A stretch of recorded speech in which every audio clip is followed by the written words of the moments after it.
चांगलं होईल. होय असंच घे. मग ही हात आहे लोकांना द्यायचा आणि हे लोकांचं खायचा. बरोबर आहे का?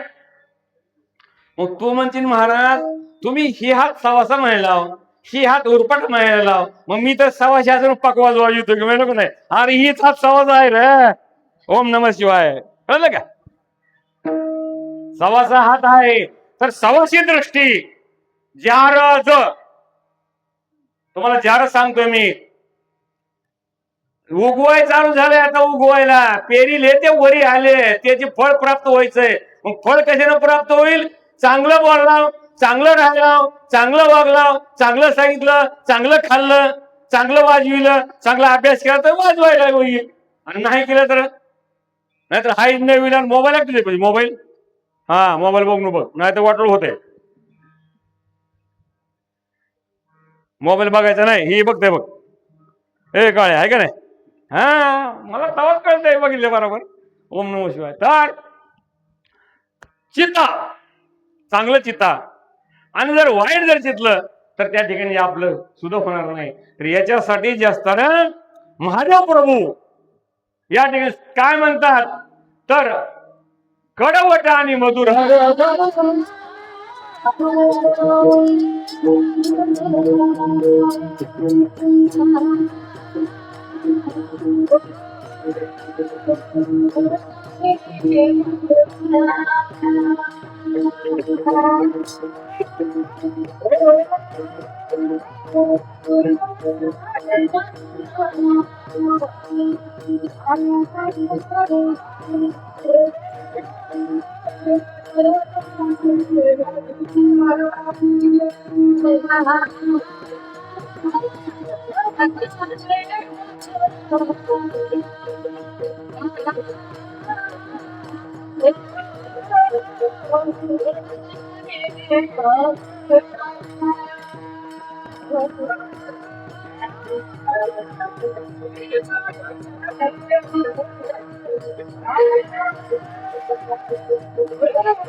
आणि मधुर बीजास पुन्हा पुढे म्हणतात लाविताव यक्षदंड कैसा उगवेल हिरंड.